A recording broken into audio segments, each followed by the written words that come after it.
Paul W.S. Anderson makes the movie look good, but that's about as far as his talents go. He can't direct actors, he can't direct story, he has no eye for anything but action sequences. Like a goldfish, he's drawn to shiny things. So why, Summit Entertainment, did you choose him to direct a classic piece of French literature? Sure, it's a swashbuckler, but it's also a definitive piece on the power of government and the corruption it causes. Instead, Anderson focused on making it one large, ridiculous action set piece. We have people rappelling down walls, automatic cannons, some 17th century scuba diving, oh, and apparently they taught kung fu during musketeer training, because our main characters sure know a lot of neat tricks for that period of time. Basically, Anderson put Resident Evil in pre-revolutionary France, sat back, and decided to see what would happen. So, I'll be honest with you here. I was expecting truly dismal performances.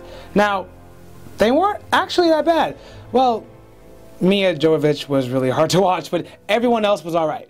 I mean, the leads of this movie, I think, knew what kind of film they were making, so decided to have fun with their roles. Like our dear friend Orlando Bloom. He decided to channel his inner Johnny Depp for the portrayal of the Duke of Buckingham. Really, there's not much else to report here. I mean, it's a little sad when Orlando Bloom is the performer that saves a movie. I mean, I can say that the badness that was this film is not the fault of the actors. Well, maybe except for Mia. This section is merely a formality. Honestly, I'm surprised Dumas hasn't gotten up, dusted himself off, walked over to the screenwriter's house, and handled business. To be fair, they could make the case that this movie isn't based on his work in any way other than the title. But that isn't true. It's just so bad that the original source is unrecognizable. The story was truly unbelievable. Really, I didn't believe it. Let me start with the airships. The airships. I don't know what these two were smoking, but they better stop before they needlessly harm any more classics. I can't understand how they read this script, looked up and thought, yep, that's good, that's the making of a great movie. Another thing that kills me is that it took 2 people to write this. 2! I mean, they cry artistic license all they want, but if that's the case, they need to have theirs revoked. Okay, so we've discussed how bad this movie was, so let's end on a good note. The look. Now, it looked good. It really did. I mean, perhaps the best thing about this film was the way it looked. It was shot in 3D, and we saw it that way. I mean, 3D technology has come a long, long way since the days of Captain EO at Disneyland, right? And the makers of this film really took to the idea of 3D, gimmicks included. They took it to heart, and it shows. Now, the sets were done well, beautiful locations, even the costumes were vibrant and colorful. All in all, cool to look at.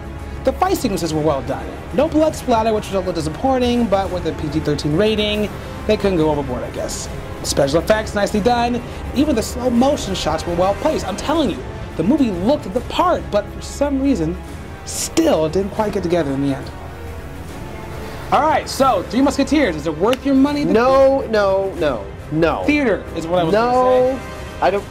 Not worth anyone's money. Apparently not. It's so bad. The direction is bad, the story is horrendous. He's still making fun of me for how pissed I am about how bad this movie is. Seriously, guys, in the theater, all he would do was turn to me like, I hate you, I can't stand you. So Why bad! It was a bad movie, get over it. God. Don't see it. Why did they remake it? Maybe Redbox DVD. There was a great one from the early 90s. Charlie Sheen, Kiefer Sutherland, Chris O'Donnell. Watch that one instead. You'll have a better time. He's right. Well, guys, that wraps up this episode of This Universe. Be sure to check out the blog for my full view of just how bad this film was. He's pissed off this week, so the blog is really good. It's really good. And next time, we are reviewing Justin Timberlake in Time. And Johnny Depp in The Rum Diary. That should be fun. Also, guys, you know the drill. Question, comments, concern, email's always open. And until next time, see you at the theater.